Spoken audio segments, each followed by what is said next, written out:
through life pretending.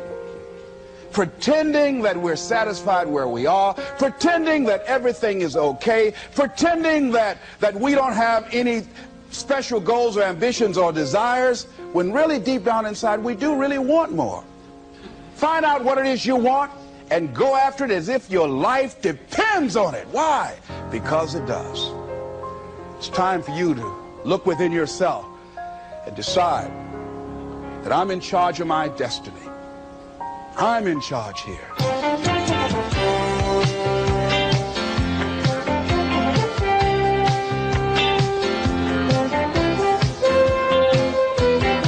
Les Brown believes that you have the power to change your life, and he knows what he's talking about because he's done it. Les and his twin brother grew up on the tough streets of Miami's Liberty City after being adopted at the age of 6 weeks by Mamie Brown, a single woman with a big heart. Les still calls himself Mamie's boy. She expected things of him, so he graduated from high school, although he'd been mistakenly labeled mentally retarded in grammar school. And he built himself a successful career as a fast-talking disc jockey, although he had no radio training. And he became a community leader and was eventually elected to 3 full terms in the Ohio State Legislature. Along the way, Les developed a hunger for reading and self-improvement that led to his speaking career. Today, he spends his time enjoying his family, relaxing and being with his 6 children, and giving about 200 speeches a year, which focus on helping people find ways to overcome the obstacles they face in their own lives. Thank you. Thank you very much. How many of you thought about some things that you know that you deserve or you want out of life or you would like to enjoy, experience, and you found yourself blocking yourself? Raise your hand if that ever happened to you before. All right, very good. Here's what I want you to do. Shake somebody's hand on your right and your left, and here's what I want you to say. Whatever you're seeking, it's seeking you. It's seeking you. You can have it. You can have it. Give yourselves a round of applause, all right?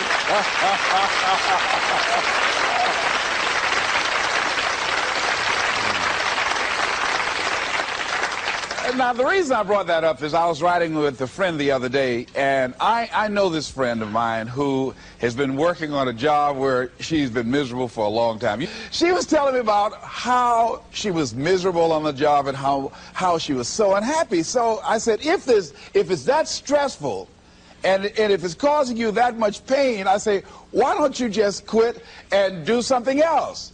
And she said something that really put her in the chorus line with a lot of other people. She said, I would, but.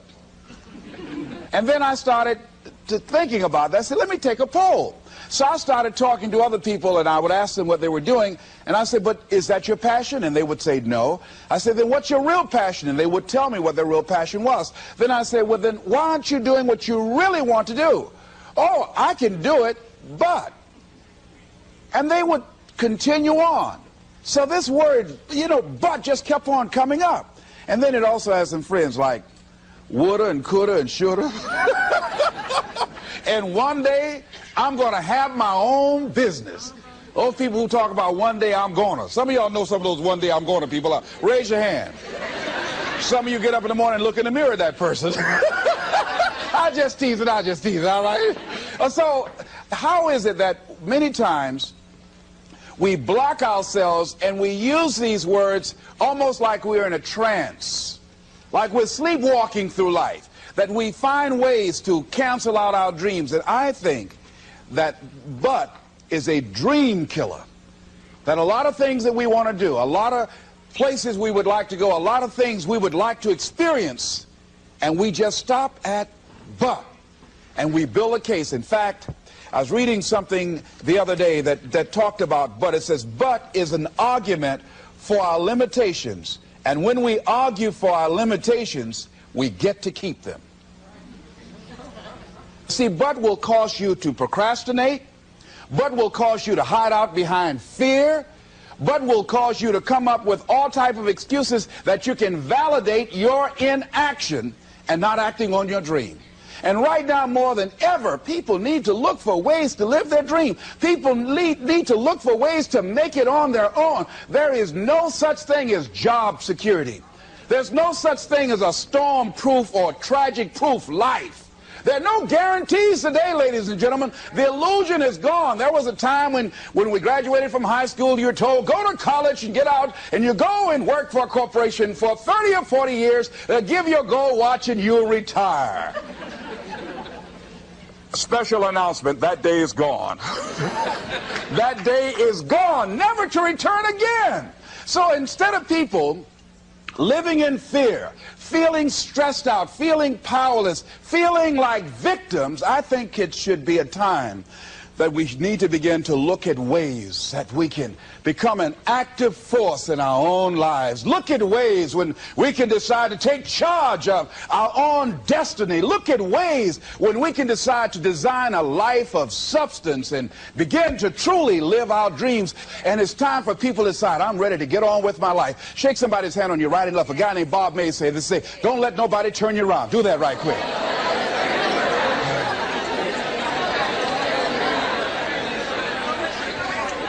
Now, you know, a lot of people say, I'm going to live my life one day when things get right.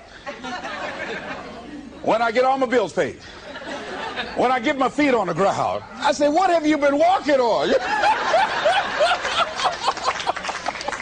See, there are no problem-free moments. A guy named Dimples had a record one time called, If It Ain't One Thing, It's Another. And I say, if it ain't one thing, it's 12 others. Always something there to build a case on why you can't move on, why you can't grow to the next level, why you can't begin to manifest your greatness, why you can't begin to live life on your terms. Always something there to block you, to keep you where you are, and keep you from beginning to develop your true greatness. Always some fear. How do we handle it? And I'm saying that if you've been hiding out behind but, if you've been using the fact that you don't have enough money or you don't have the education, take it head on. Go get the education. I was saying to a guy the other day who was saying, I said, how old are you? He says, 47 years old. I said, your sister tell me that you can't read. He said, that's right. I said, why? Well, you know, I didn't go to school. I said, excuse me, how old are you? I'm 47. 47? Yes. And you can't read or write? Yes. Have you ever heard of adult school, adult education? Have you decided that you should learn how to read to begin to expand your world? Why are you using that as a racket? Why don't you decide now that you're going to expand your world, that if other people can learn, you could learn too? Well, it's hard for me. Have you been and sit in a class yet? Have you signed up yet? No, I haven't. See, a lot of people say no, ladies and gentlemen, to things, and they don't even know what they're saying no to. They haven't even challenged themselves. He hasn't even gone to sit into a class and say, teach me how to read. Instead, it's been easier for him to go through life, he thinks, trying to play a whole con game, pretending he knows how to do something that he doesn't know how to do. And you know what? Most of us go through life like that. Most of us go through life pretending that we're satisfied where we are, pretending that everything is okay, pretending that we don't have any special goals or ambitions or desires, when really deep down inside we do really want more. But if you look at our behavior, if you judge based upon what we do, that really will tell you some true stories about people, because you have to judge a tree by the fruit it bears, not the fruit that it talks about. See, a lot of people pretend that they want more out of life, but all you have to do is watch their actions. That will tell you something. So I used to pretend that I wanted to lose weight, but how could you tell I was pretending? Watch me when I have a piece of sweet potato pie.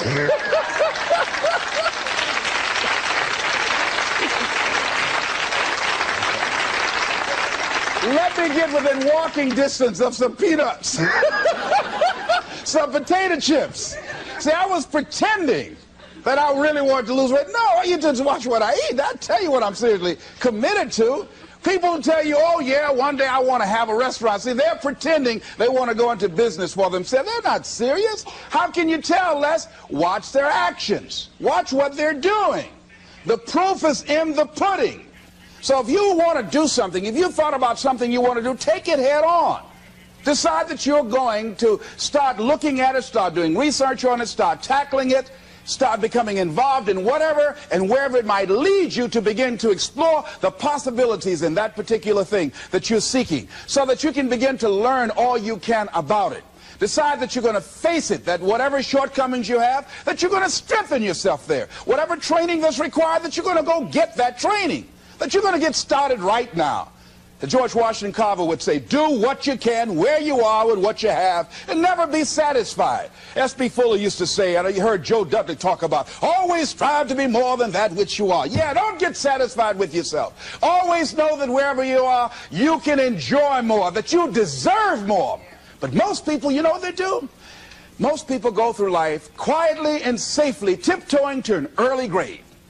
Find out what it is you want, and go after it as if your life depends on it. Why? Because it does. People that have found their passion, people that found the things that they love, people that have found the things that they can pour their lives into, those people live longer. I was in New York and I had to do a seminar at a special church, and a guy by the name of Reverend Johnny Youngblood. And I said, how is it that you were able to build this big housing facility and got all of the various community and religious groups together to have this dwelling for 2,000 residents that were once homeless? How were you able to take on this responsibility? Wasn't it overwhelming? He said, the kind of work I do, he said, it's in me. I've got to live what's in me. And I think that's everybody's desire in life. You've got to live what's in you. Life is just too short and unpredictable. But what do we say? But there'll always be tomorrow. Oh, no. There's no guarantees you're going to show up tomorrow. There are a lot of people who were here yesterday that they're not here today. There are a lot of opportunities that were around yesterday. They're not here today. Oh, you can wait, but you know what Abraham Lincoln said? Well, good things might come to those who wait, but only the things that have been left over by those who hustle.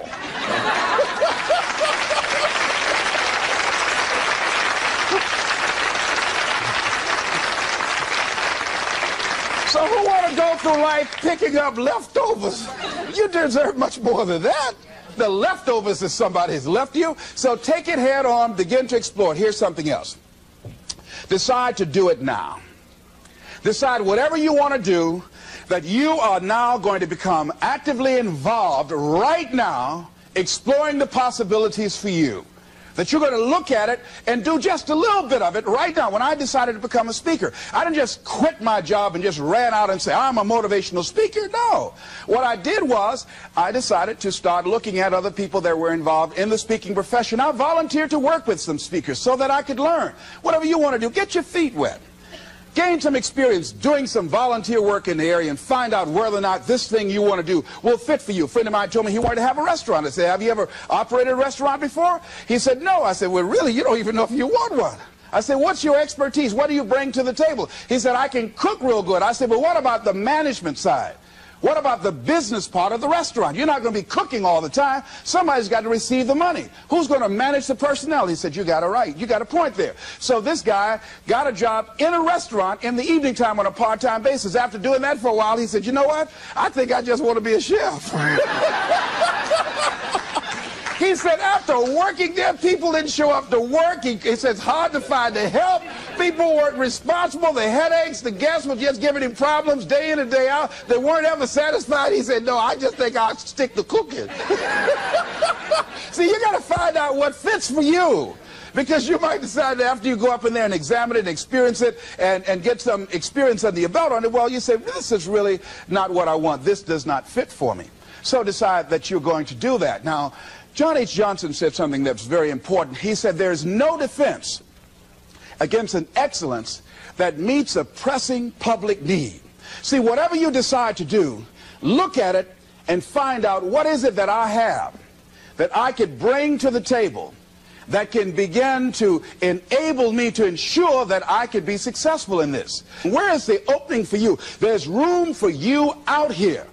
Out here in the arena called life, there's room for you to come out and live your dream. Don't allow but to keep you in the corner or keep you up in the bleachers looking at life, being a spectator, not being a participant, making a difference in life. I believe that all of us came here with something. All of us showed up to give something, and that nobody but nobody's going to give that service that you have to give. No one's going to produce your product. No one's going to write your book. No one's going to open your academy. No one's going to begin to create your daycare with a special curriculum to help to cultivate the high self-esteem in our children. That's your idea. And if you don't bring your idea out here, when you die, all of us will suffer because we've been deprived of your genius because you allowed but to keep you in the bleachers and not pursuing your greatness. You take it to your grave with you. And that's what most people do. I think that's why the guy said that many people die at age 21 and don't get buried until they're 65. They're walking dead. You can tell them by the way they walk. How they look in the face. When they speak to you. I was giving a speech at this high school, and a lady came after school. She said, "Mr. Brown, I want to talk to you about my son." I said, "What is it?" She said, "He's not motivated." I said, "I wonder why."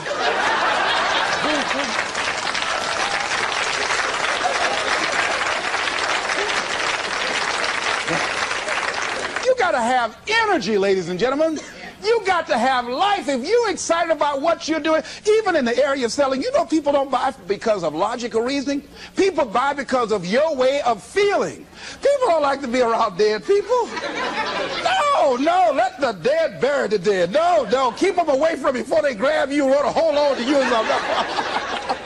So the fact that whatever you do, you want to be excited about it.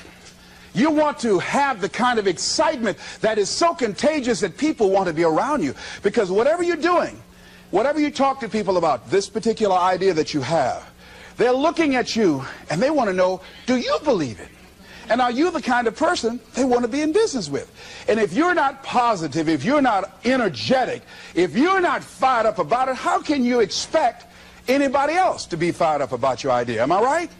All right, repeat after me, please. I'm going to be fired up about my dream. I'm going to go at it with everything I got.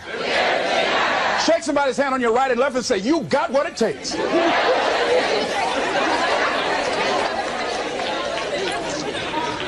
There are a lot of people who say, "But I tried once or twice and it didn't work out." And so they use that as an excuse not to ever come out again. Guy said, if at first you don't succeed, you're running about average. So if you have come out here with an idea and it didn't work out 2 or 3 times, well, that's all right. You're running about average. You know, I heard something, a jarring question. It says, why is it that people prefer known hells to unknown heavens? You know why? Because it's comfortable, ladies and gentlemen. I remember I was in a service once, and I heard Dr. Johnny Coleman give this example. She talked about a man who had been captured behind the enemy lines in a war and was sentenced to be killed or another option. The captain said to the guy, "Listen," he said, "tomorrow morning at 6 o'clock you can face the firing squad, or you can go out this door over here." And the guy said, "What's out the door?" He said, "No one knows. All we can tell you is just unknown horrors." He thought, and the next morning he selected the firing squad. After the shots rang out, the captain's secretary said, "What's beyond that door?" And he said, "Freedom." But very few people would select to do it because it's unknown. A lot of people never do the things they want to do. A lot of people stay on jobs where they're miserable. I read an article called, "Is Your Job Making You Sick?" A lot of people, some of y'all know about that already here. So go on and say amen. It's all right. That one lady told me, she said, when I used to go to work, she said, when I stepped in the door, it felt like a refrigerator dropped on my shoulders. How many of y'all understand that kind of feeling? They were miserable, just hated to go after 60 minutes on Sunday afternoon. Oh, come Monday morning, my head used to throb. I just couldn't take it. Didn't want to go. Sometimes just for the heck of it, I just drive on by. Whew, I used to hate to go to work. Many of us choose an active living death. Many of us are walking dead. The walking dead. That we're not doing what we want to do. Many of us stay in relationships where we're dying together rather than growing and expanding and living together. We're miserable, but because we don't have the courage to see ourselves beyond that relationship that has turned toxic, we go through life living dead people. And you can always tell couples that have been together for a little while. Go in a restaurant, the ones sitting side by side, giggling and talking to each other, feeding each other with their fork and spoon, they just got together for 1 week. You see them in the car, they're sitting all up each other, hugging and slugging. Oh, they've been together about 3 days, all right? But if you see people sitting in a restaurant, see a couple, and they're sitting in front of each other. Takes so long for this food, I wonder when they're going to hurry up. Those are the married ones. But what if I know people have been married for years, living in 2 separate rooms, sleeping in 2 separate beds? Well, it's cheaper to keep it. Not necessarily. It's according to the price you want to pay. See, the price of peace of mind, the price of living the truth, of being honest with yourself and say, wait a minute, it's got to be more than this. So you've got to decide, wait. Even if things don't work out, even if I experience defeat or failure, that does not make me a failure. It's a difference between failing and being a failure. If things don't work out, if you don't produce the results you want, that's all. But don't confuse who you are with the results that you produce. I used to be a state legislator in Columbus, Ohio. And I remember once I was going to introduce some legislation on the floor, and after getting that legislation passed, a guy came up behind me, and he had some legislation that I opposed him on that. And I was about to stand up to debate this guy, and the guy next to me said, excuse me, don't debate that guy. Why? Do you know who that is? I said, no. That's Will Kosky from Toledo. That's a bad dude. He's a lawyer, Les. That man can debate. I don't care. I'm Les Brown, Mamie Brown's boy.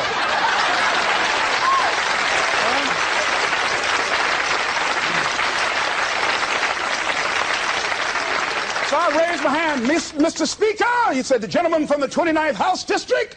I said, yes, sir. To tell the gentleman I'd like to take him on. Challenge him on this legislation.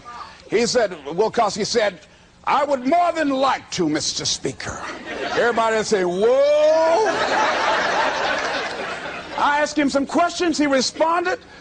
I say, I wonder why I asked that man that question. Will Kosky wore me out. I mean, I was so embarrassed, I just limped back to my room with my yes, I can attitude. However, here's what I learned. When you win, see, if I win a debate, I win because of what I know. When I lose because what I don't know. So I had to check out, what is it that I did not know? I wasn't prepared. I did not do enough research. I did not do my homework. So he handled me like he wanted to. So I came back again. I waited on some other legislation, did my homework, but he was more than able to take me out again. But pretty soon, each time it would become a little bit more difficult and a little bit more difficult. And the older guy said, would you argue in behalf of this legislation for me? I said, sure. I started volunteering to do work in the legislative committees for the older guys. I said, absolutely. And the more I did it, the better I became. And then people began to start respecting me. And when I would ask and say, Mr. Speaker, I'd like to speak on that bill, some guys' lips start trembling and stuff like Jimmy. Wait a minute. Is there anything wrong? Do we have a problem here?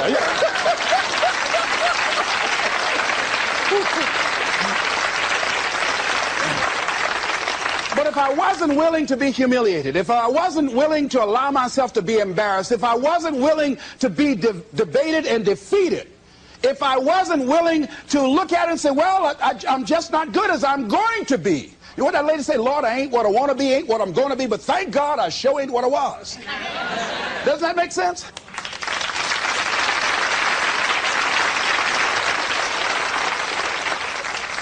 See, you want to learn all you can in life. You've got to be willing to experiment. You've got to be willing to learn to dance with life.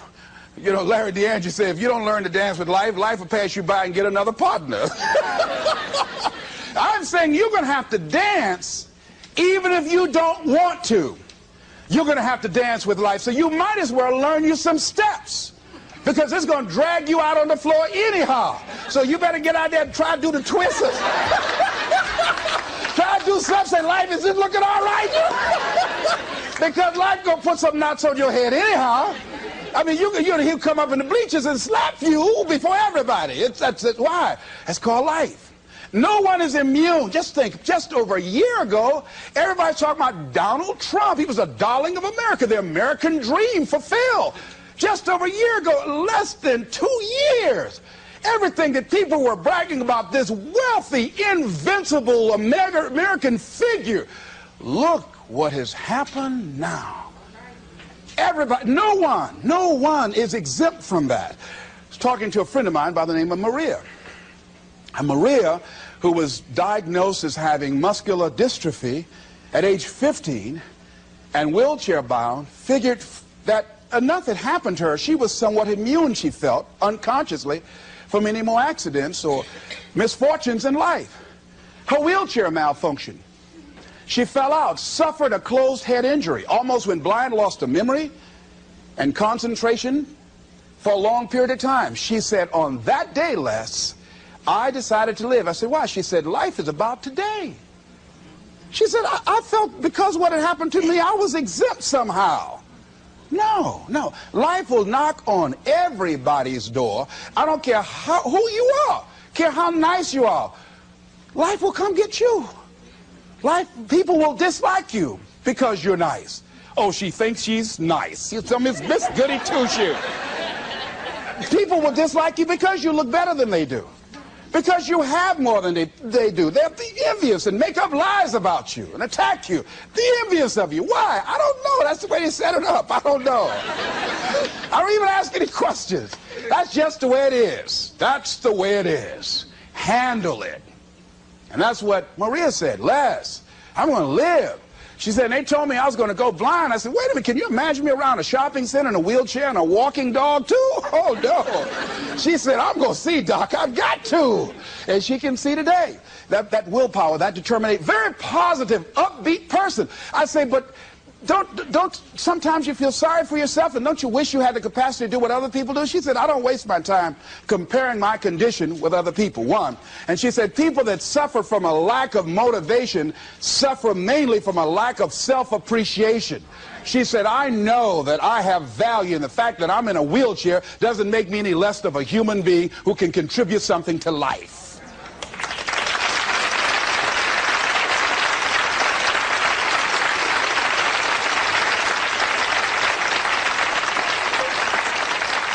And I'm saying that all of us can begin to affirm that my life is worthwhile. Doesn't matter what I've experienced. Doesn't matter about what I don't have. Doesn't matter about what I've gone through.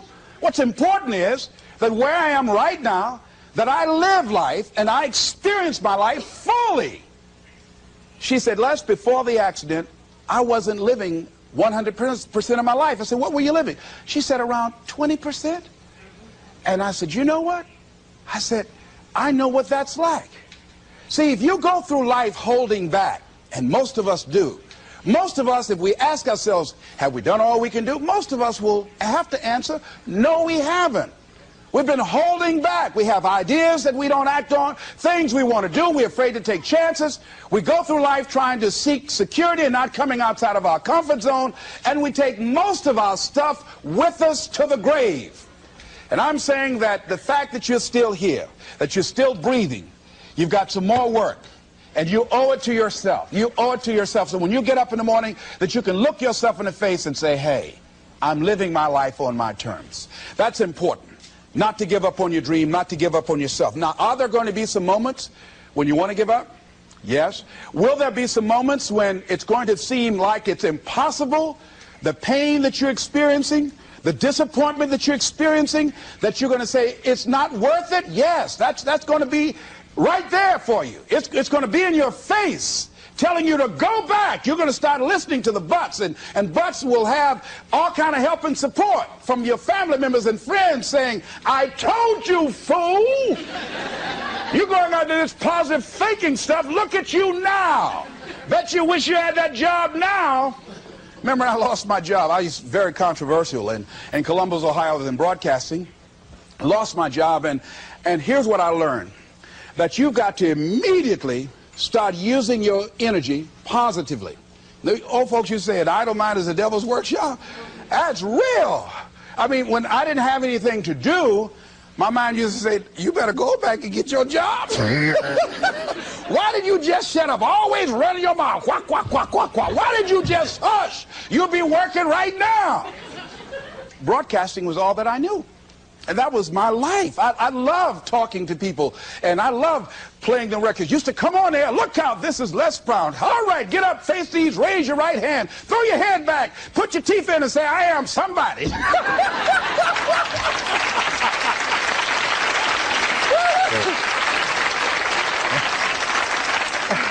Now here's what you discover when you're real good at what you do. A lot of people will find you to be a threat.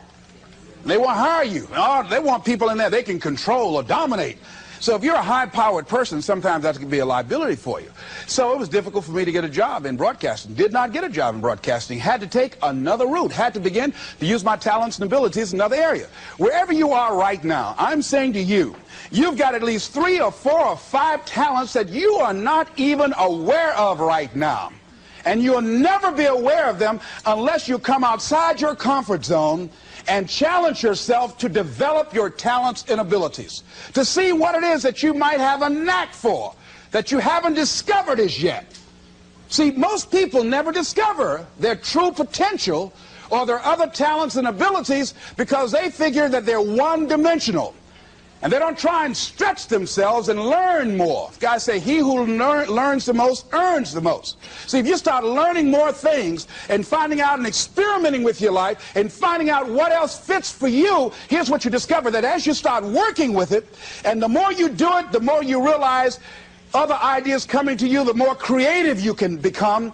And then you say, wait a minute, you know, this comes much more easily than I realized. I've developed a knack and a style for this. See, a guy said to me, he said, if you develop your gifts, see, you like to talk, you like people. I said, yeah. He said, if you develop your gifts, he said, your gifts will take you a long ways in life.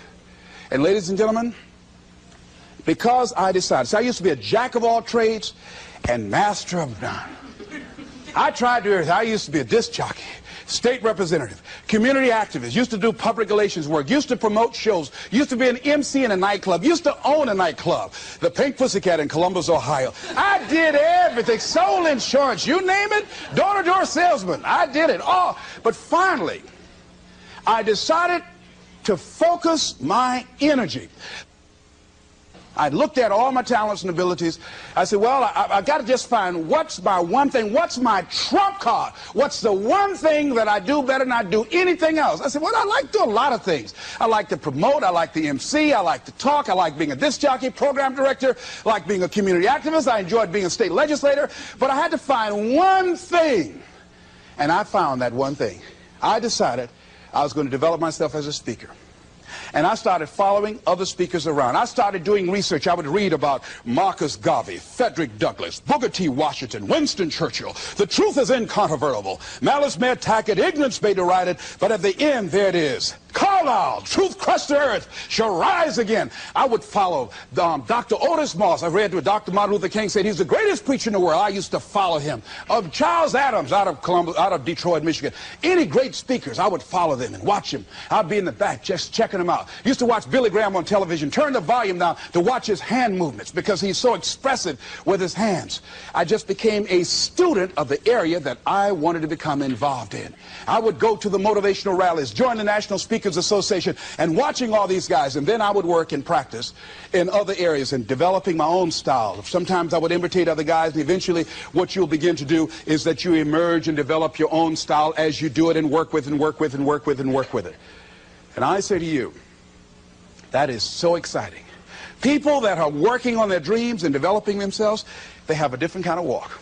have different kind of energy. You can tell in the tempo of their conversation, they walk differently. They have a lot of energy. They have a glow about them. People that aren't working on their dream, see, you can tell in how their movement, their body language, their voice conversation, they're real slow. Hey, I'll just call. I wasn't doing nothing. Thought I'd call you. Well, don't do that over here. They look at a lot of television. What's on? I don't know. I'm just looking. No, you got to watch this. You don't want to be like that. You want to actively be involved in creating life and making it exciting for you. See, if you watch the news all day and read what's happening in the newspaper, you'll be scared to come out your house.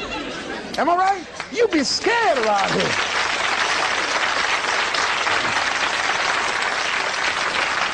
See, you got to keep the little boy and the little girl alive in you. See, most people don't smile. You know that? Just smile. Just smile sometimes. You know, even if you're homely, you look good when you smile. Watch this. Isn't that something? Smile at a homely person on your right and left right quick. You know. Now, if you look over there and they're already smiling, then you are the homely one. I'll just play it. I'm glad to be alive. And so, I feel like that. You know, Robert Elliott, who's the head of the cardiology department at the University of Nebraska, he suffered a massive heart attack. He was in the hospital for 3 months, and while there, he reflected on his life after this near-death experience. Because his mother and father, both of them had no history of heart failure, both of them lived to be over 80, and he wrote something. In order to live a long life and be happy, he said, rule number one, don't sweat the small stuff. And rule number two, it's all small stuff. Isn't that real? That's real.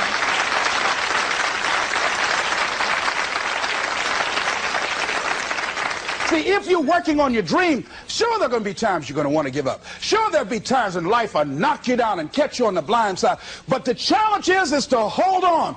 And if you hold on tenaciously, I say the universe is on your side. A way will come out of nowhere. Someone will step forward and help you. Just a blessing. Who are you? I don't know, but thank you for coming. Hey.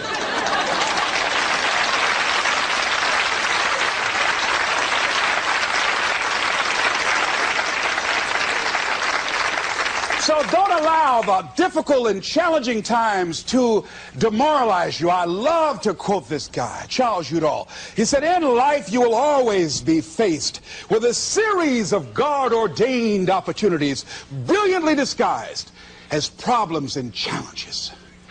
And I'm saying, in your hands, you have ideas. You have been given something to bring to the universe that was not here before you showed up. See, nobody, ladies and gentlemen, is going to give Les Brown's speech. This is my speech. The motivator from Detroit, it's my speech. You can't take Mamie's boy. You can't take my speech. No, you got to go get your own speech. You can't come up here and take my speech. No. So I'm saying to you, can nobody take your good? See, that which is meant for you has your name on it. No one can take your good from you. That's you. That work you've been given, that idea that you've been given, if you don't come out here with that idea, no one's going to bring your idea out here. Whatever you're sitting on, whatever idea you're working on, whatever passion, you got to be like Johnny Youngblood. He said, hey, I've got to live what's in me. And let me tell you, I'm happier than I've ever been in my life. Why? I got peace of mind. You can't even put a price tag on that. I'm doing what I'm supposed to do.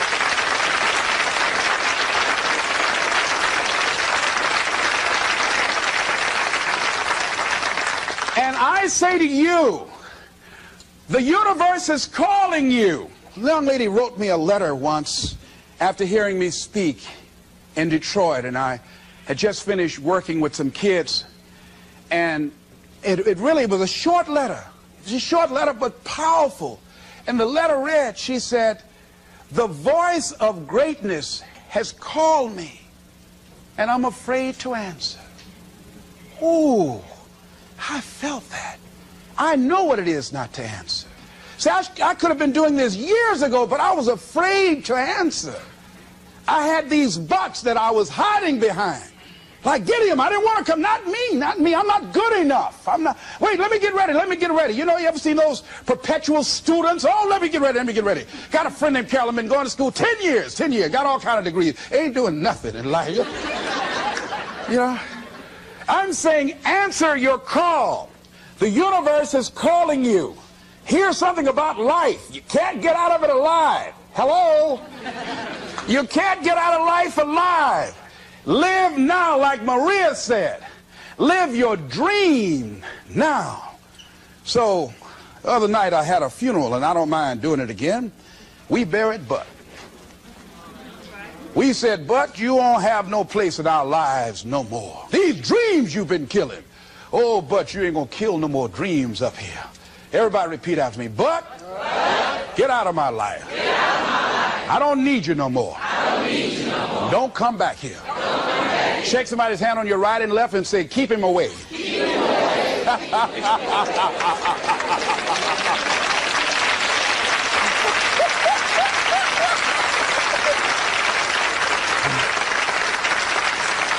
So finally I say, look at your life and decide that my life is beautiful, that my life is meaningful to me.